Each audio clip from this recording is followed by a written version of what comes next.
D, as of late, Terence Crawford has been getting a lot of flack for his association with Victor Conte, and people are making PED accusations. I find it a little weird because Terence Crawford has tested positive in 40 fucking fights.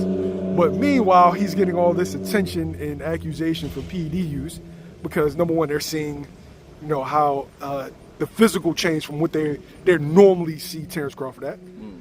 Not really realizing that you see Terence Crawford during fight week. And fighters are way bigger than that. Yeah. But also that Canelo Alvarez has tested positive, and members of Canelo Alvarez's team has tested positive. Right.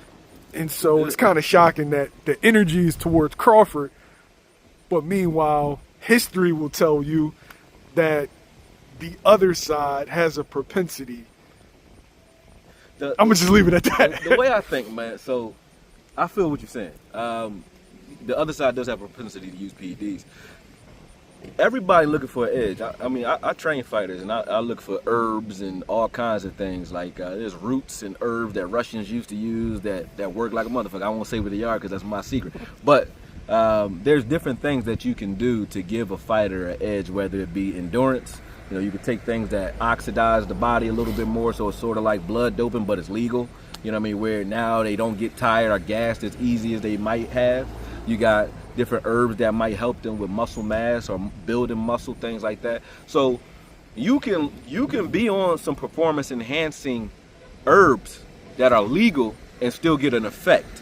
So it doesn't necessarily mean that Victor Conte is 100% giving steroids because you're working with him, because I know if I know those things, him being a microbiologist, I know he knows them too. So I don't want to just say if he's done his, he didn't do time, but he's had his punishments for the blood doping and the things that he has done in baseball and other sports. So that umbrella is never going, that cloud, he's never going to come out from under that, I don't think. However, if Terence Crawford actually is on something, right? I think Canelo has been as well in the past. I don't know if he is now, but it's easy to just say they want to do USADA or some sort of testing that can eliminate whatever it is that you may be concerned about. Fine, do that. You know what I mean? I don't have a problem with that. My issue with boxing, it is not standard, meaning if we're going to have a standard like the Olympics or like football or like basketball, where it's like we just test for these things, what they are, and it is what it is. Every fight and every fighter, whether you're a club fighter or a big time fighter, cool. It's the fact that you'll have a guy that that comes up in the rankings that may be on whatever, and nobody's tested for shit, right? Not really. And then once they get to the upper echelon, now we change the style. Either let everyone take whatever they want to take and have the PED Olympics, PED wars. I'm cool with that. Whether it's football, basketball, whatever. I don't mind seeing. I want to see a dude jump through the ceiling. Go ahead. You know what I mean? If you can juice it up and you do that, cool. Because with boxing, it's dangerous because you're risking life. But at the same time, those who can really put the science and the art together, it's not about power or speed anyway. You got guys like Bernard or guys like a Boots or certain guys that or Gary Russell. Those types of guys can take your power away from you anyway. So that's what true boxing is. But I do understand the concern. Back to Crawford in general, though. I don't know for sure. I think that you were onto something when you talked about the fact that we don't know what he walks around as, because you have a guy like Canelo that might walk around at 200 pounds, but fights at 168, has a smaller, more compact frame, but fights at 168, 176, whereas Crawford might walk around maybe 20 pounds, 15 pounds lower than that, maybe 180, 185, but can just shrink down to 147. Because of physiology. Yes, because of the way his frame is, and then the way he's built. He might not be built full muscle. He might just have a lot of soft tissue, a lot of fatty tissue when he's walking around, with his water weight on him. You know what I'm saying? Whereas Canelo might be more, he looks like he's more compact. So his weight is a little more true due to the fact that it's mostly muscle and it's harder to take muscle off than it is fat. So I don't think the size difference is really as far as you would think. I think they really are like 15 to 20 pounds off of each other's natural frame. If they were walking around the streets at a supermarket right now, they're not that far apart. You know what I mean? So if Terence doesn't have to cut as much to make this fight, yeah, he's gonna be bigger.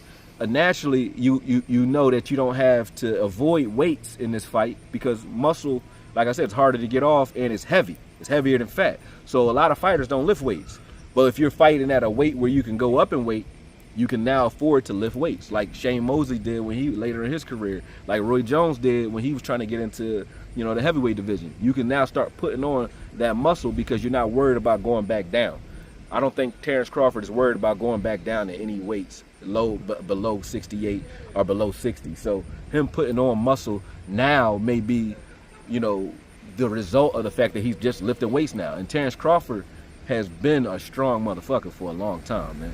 Like his wrestling background, that's the reason I don't look at this fight as a mismatch, because Terence, their natural size is not that far off of each other, and Terence's natural strength, he may very well be just as strong, if not stronger than Canelo today, right now, without any PEDs, without anything, because I watched him just straight walk off the streets and deadlift 400 pounds like it was nothing. Like, he's a strong motherfucker, man. Like, that's not something that you should take lightly.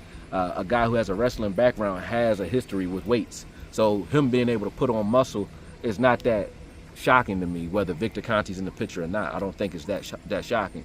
But if there is something going on, I mean, he picked the right man to go to. I'll tell you that. So, I mean, that's it. You know what I mean? I can't say much more than that, but I'm excited to see the fight.